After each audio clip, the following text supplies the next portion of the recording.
রাতের ডিনারের জন্য একদম সহজ একটা রেসিপি নিয়ে চলে এসেছি। না ডিমের তরকারি বানাতে হবে, না আলাদা করে ভাত বানাতে হবে। যদি দুটো একসাথেই রান্না করি তাহলে কিন্তু খেতে একদম দারুণ লাগবে। এর জন্য দেখো আমি দুটো ডিম আর দুটো আলুকে ডিমের সঙ্গেই একদম সেদ্ধ করে নিয়েছি সামান্য একটু নুন দিয়ে। আলুগুলোকে একটু বড় বড় করে কেটেছি, আর দেখো আলু কিন্তু মোটামুটি সেদ্ধই হয়ে রয়েছে। তো এইবার ডিমগুলোর খোসাটা আমি ছাড়িয়ে নেবো। আর এদিকে এটা রান্না করার জন্য নিয়েছি দেখো ঠিক বাটি মেপে 1 বাটি চাল। চালটা আমি ধুয়ে একটু জল ঝরানোর জন্য একটা ঝুড়ির মধ্যে রেখে দেব। আর এদিকে ডিমের আর আলুর মধ্যে দিয়ে দিচ্ছি নুন আর হলুদ, ভালো করে মাখিয়ে ডিম আর আলুটাকে একটু ভেজে নেব। এবার কড়াই দিয়ে দিলাম সাদা তেল। তেলটা ভালো মতন গরম হলে দিয়ে দিচ্ছি কয়েকটা পেঁয়াজ কুচি। পেঁয়াজগুলোকে একটু মিহি করে কুচিয়েছি, এগুলোর বেরেস্তা বানাবো। তো চলো পেঁয়াজগুলোকে বেশ লাল লাল করে ভেজে নিই বেরেস্তার মতন করে, তারপর ফিরে আসছি। বেরেস্তা বানানোর জন্য কিন্তু কোনো রকম নুন দেওয়া যাবে না, তাহলে নরম হয়ে যাবে, তাহলে কিন্তু বেরেস্তাটা ভালো হবে না। তো একদম হাই ফ্লেমে পেঁয়াজটার বেরেস্তা আমি বানিয়ে নিয়েছি, দেখতেই পাচ্ছ ঠিক এই রকমভাবে বানিয়েছি। এরপরে ওই তেলের মধ্যেই দিয়ে দিলাম দুটো ডিম, আর আলুগুলোকেও কিন্তু এর সাথেই দিয়ে দেবো। ডিম আর আলু দুটোই আমি বেশ ভালো করে একটু ভেজে নেব। আলুর গায়ে হালকা কালার আসবে ঠিক সেই রকম করে ভেজে নেব। আর ডিমগুলোকেও দেখো উল্টে পাল্টে ভালো করে ভেজে নিচ্ছি। আর আলু দেখতেই পাচ্ছ তোমরা বেশ ভালো কিন্তু সেদ্ধ হয়ে গেছে। ভেজে তুলে রাখলাম। তারপর ওই তেলের মধ্যে দিয়ে দিচ্ছি গোটা গরম মশলা আর তেজপাতা ফোড়ন। তারপরে দিয়ে দিলাম কয়েকটা পেঁয়াজ কুচি। পেঁয়াজটাকে বেশ ভালো করে ভেজে নেব। আর এইদিকে দেখো আদা রসুন আর টমেটোর একটা স্মুথ পেস্ট কিন্তু আমি বানিয়ে রেখেছি।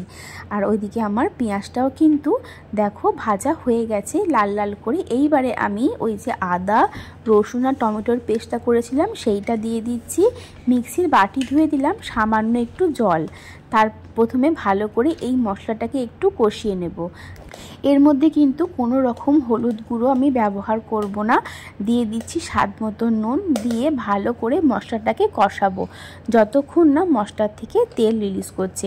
দেখতেই পেয়েছো জিরের গুঁড়ো ধনের গুঁড়ো নুন মানে হলুদ এগুলো কিন্তু ব্যবহার করিনি। দিয়ে দিলাম বিরিয়ানি মশলা। তো বিরিয়ানি মশলাটা দেওয়ার পর দিয়ে দিচ্ছি সামান্য একটু কেওড়া জল, সামান্য একটু গোলাপ জল, আর দেব 2-3 ফোঁটা মতন মিঠা আতর। দিয়ে মশলাটাকে একটু কষাবো। তারপরে ওই যে ভেজে রাখা ডিম আর আলুটা আছে সেটা আমি এই মশলার মধ্যে দিয়ে দেব। তো দেখতেই পেলে মিঠা আতরও দিয়ে দিয়েছি। এইবারে আমি ডিম আলুটা দিয়েও গ্যাসের ফ্লেম এবার একদম লোতে করে একটু 3-4 মিনিট মতন কষিয়ে নেব। মশলা তো আগের থেকেই কষানো রয়েছে, তো খুব বেশি কিন্তু এখন আর কষানোর দরকার নেই। তো দেখো 3-4 মিনিট একটু কষিয়ে নেওয়ার পর এটা আমি ঢাকা দিয়ে দেব। তারপর আমি এর মধ্যে যে চালটা মেপে রেখেছিলাম ধুয়ে রেখেছি সেই চালটা আমি অ্যাড করব। তো দেখতেই পাচ্ছ মশলা ভালো করে কষিয়ে নিয়েছি। এবার 5 মিনিট একটু ঢাকা দিয়ে রাখবো। আর দেখো মশলার গা দিয়ে কিন্তু তেল রিলিজ করেছে, মানে মশলা আমার খুব ভালো মতন কষানো হয়ে গেছে। আর দেখো এই যে চালটা ভালো করে ধুয়ে একটা ঝুড়ির মধ্যে জল ঝরার জন্য রেখে দিয়েছিলাম, সেই চালটা আমি দিয়ে দিচ্ছি। দিয়ে চালটা দিয়ে ডিম আলু আর সমস্ত মশলার সঙ্গে চালটাকে ভালো করে একটু কষিয়ে নেব 5 মিনিট মতন। আর গ্যাসের ফ্লেম কিন্তু হাইতেই রাখবো।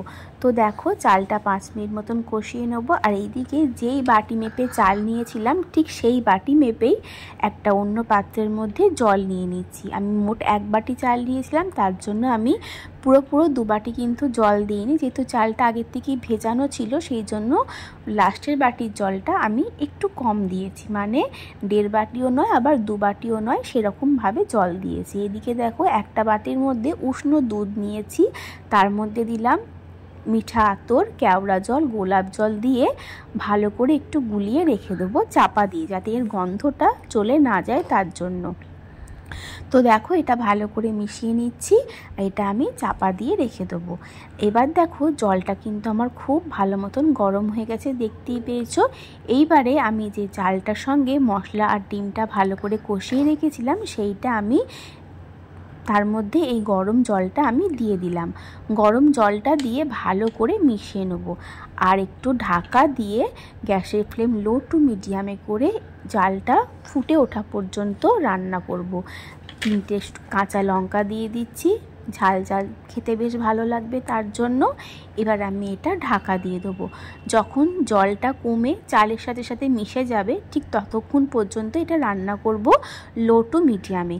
তো দেখো এই পর্যন্ত আমি লো টু মিডিয়ামে করেছি, দেখতেই পাচ্ছ চাল আর জল কিন্তু সমান সমান হয়ে গেছে। এখন আমি এটা ভালো করে মিশিয়ে ঢাকা দিয়ে দেবো আর গ্যাসের ফ্লেম একদম লোতে রান্না করব। আর তার আগে দিয়ে দিচ্ছি ওই দুধের মধ্যে যে কেওড়া জল, গোলাপ জল, মিঠা টোটটা মিশিয়ে রেখেছিলাম সেইটা দিয়ে দিলাম। দিয়ে আমি এবার এটা গ্যাসের ফ্লেম একদম লোতে করে ঢাকা দিয়ে দেবো। আর ওপর থেকে দিয়ে দিচ্ছি বিরিয়ানি মশলা, দিয়ে দেবো 1 চামচ মতন ঘি। তো দেখো বিরিয়ানি মশলা দিয়ে দিয়েছি আর 1 চামচ মতন ঘিও দিয়ে দিলাম। দিয়ে আমি এবার গ্যাসের ফ্লেম লোতে করে এটা ঢাকা দিয়ে দেবো। আর এখানে কিন্তু পেঁয়াজ বেরেস্তাটাও অ্যাড করেছি, যে বেরেস্তাটা বানিয়ে রেখেছিলাম সেটাও আমি এখানে দিয়ে দিয়েছিলাম, যেটা তোমাদের সাথে শেয়ার করা হয়নি। তো দেখো দিয়ে আমি এটা ঢাকা দিয়ে দেবো আর গ্যাসের ফ্লেম লোতে করে দেবো। ঢাকা দিয়ে দিলাম আর লোতে করে রান্না করব যতক্ষণ না চালটা ভালোভাবে সেদ্ধ হয়ে যাচ্ছে। তো দেখো এখন কিন্তু জল একেবারে নেই বললেই চলে, যেটুকু জল চালের গায়ে লেগে আছে সেইটুকু জলই কিন্তু আমি একদম ঝরঝরে করে নেব, যার জন্য গ্যাসের ফ্লেম লোতে করেই কিন্তু রান্নাটা করব।